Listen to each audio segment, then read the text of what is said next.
college students, one, are looking and craving for something real. And I don't mean a Sunday school classroom with donuts and coffee and games to play on Sunday morning. No, I'm talking about real people who are wanting to mentor and love on these students and figure out where they're at in their life. When you look at the church in Acts, I think one of the things that is missing today is how they were a community. And one thing here at Wade that we try to instill in our people and that our pastor tries to put in front of our people is the idea that we're a community of Christ followers. And I think the aspect of a community idea in a church is important because, Paul with Timothy, and how Paul was Timothy's spiritual father. Even though there was no biological relationship there, their heart was kindled, and Paul took Timothy by his side and discipled him. And then he was going to tell Timothy later on to pass these things down to faithful men who can teach other men. And so I think the sense of community and I think the sense of discipleship is missing. I think we're missing the boat when it comes to discipleship. We think discipleship is programs. The more programs that we do, that's discipleship. But when you look at Scripture, that's really not discipleship. It's relational. It's in a group setting, intimate, and holding each other accountable and pointing each other to Jesus. A lot of these students that graduate through youth ministry or graduate from a youth ministry, when they leave, they've never really had a personal relationship with Christ. They may have come to a head knowledge of who Jesus is, but they've never really accepted him in their heart. And thus, when they leave and they get out away from there, they have no foundation, they have no ground in which to build upon. So they easily, are pulled away and into the trappings of the world, which is always going to look more appealing than a church if you do not have that foundation. I met Kate when she was a senior in high school, and I was a junior in college. She was, for lack of a better term, a super summer kid who went to church and checked the boxes and did all the right things and said the right things.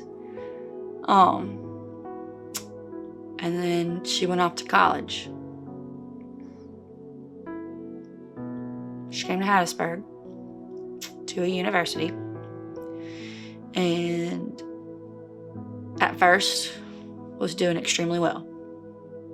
Played sports, good grades,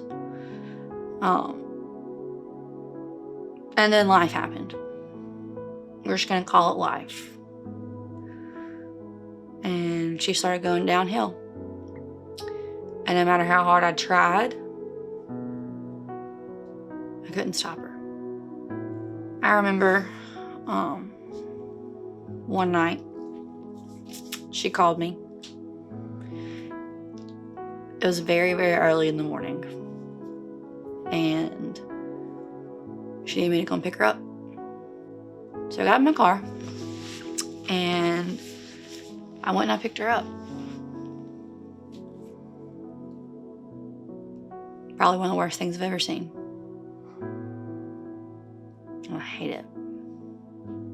I hate seeing people like that who, because somebody from church has hurt them bad enough,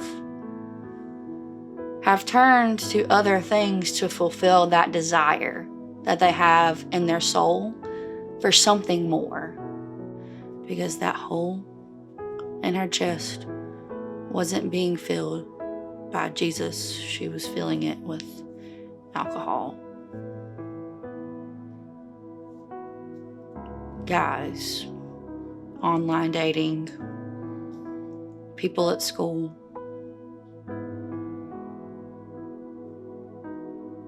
And I couldn't stop it. You're never going to win anybody to Jesus or bring anybody back to Jesus with hatred. It's going to have to be true, genuine love. And it will be true, genuine love is going to come from, again, somebody in the church that's modeling what it's really like to be Christ-like.